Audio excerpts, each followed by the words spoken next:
Canyon Diablo, an anglicized version of the Spanish word for Devil's Canyon, is a well-known and formidable deep gorge surrounded by flatland and Kaibab limestone that halted the construction of the Atlantic Pacific Railroad for 6 months in 1881. Located 35 miles east of the San Francisco Peaks, just north of Flagstaff, the canyon was surveyed and named in 1853 by Army Lieutenant Emil W. Whipple, who was exploring the topography of the 35th parallel for the feasibility of building a railroad across northern Arizona. The need for rail transport became apparent with the opening of mining camps in Mojave County in the late 1870s. Those included Surbit, Hackberry, Mineral Park, Signal, and the White Hills mining operations. The A&P's route connected Springfield, Missouri to California through Texas, New Mexico, and Arizona. Kingman served as the railhead along the A&P for many of these nearby mines. The A&P was the closest major railway for mining operations around Prescott, notably in the Bradshaw Mountains. The railroad served as the primary method of ore transport, especially for mines with contracts at smelters operated by the Pueblo Smelting and Refining Company of Colorado or the Rio Grande Smelting Company of Socorro, New Mexico.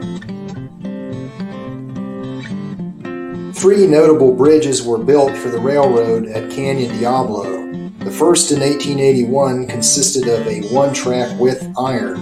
Provisions, including water, were hauled by wagon from Navajo Springs 100 miles to the east.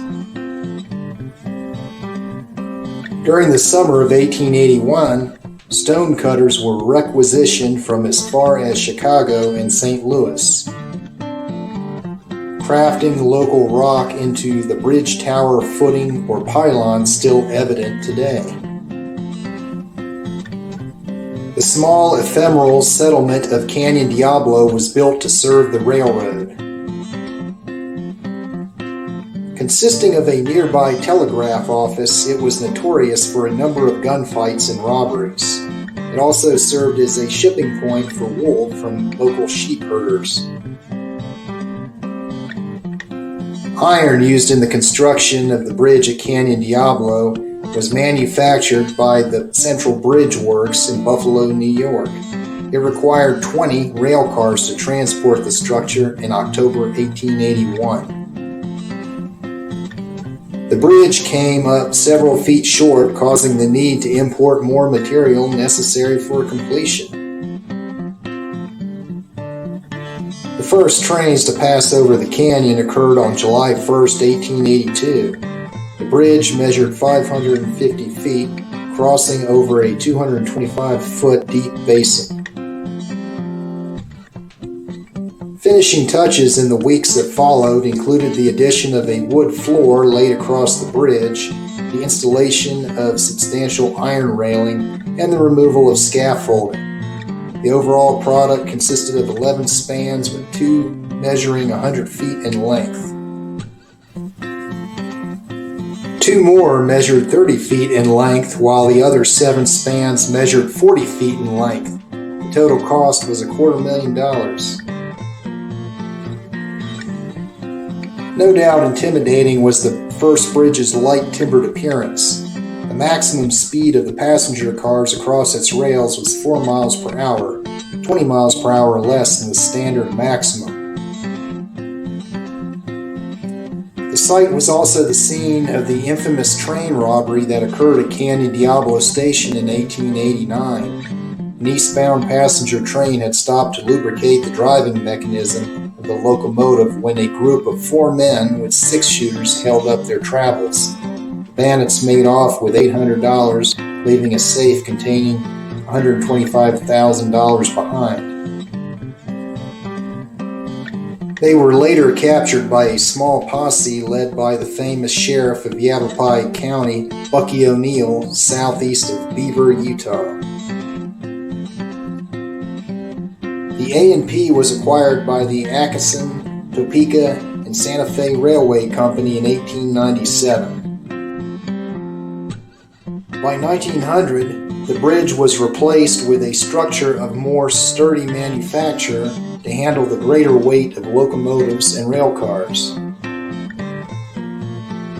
Erlen Wolf was a proprietor of one of the trading posts at Canyon Diablo. The spelling was changed from Canyon Diablo to Canyon Diablo by the Santa Fe Railway in 1902.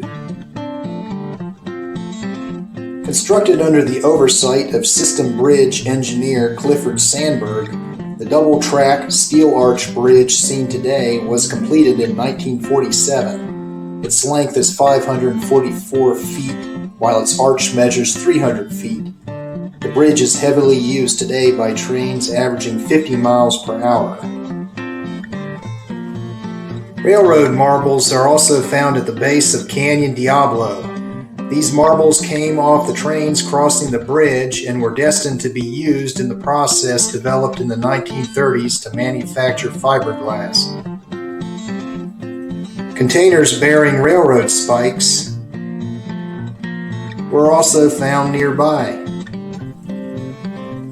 along with various forms of riveted iron equipment. Both the bridge and nearby Canyon Diablo settlement remnants are accessible by a 3-mile dirt road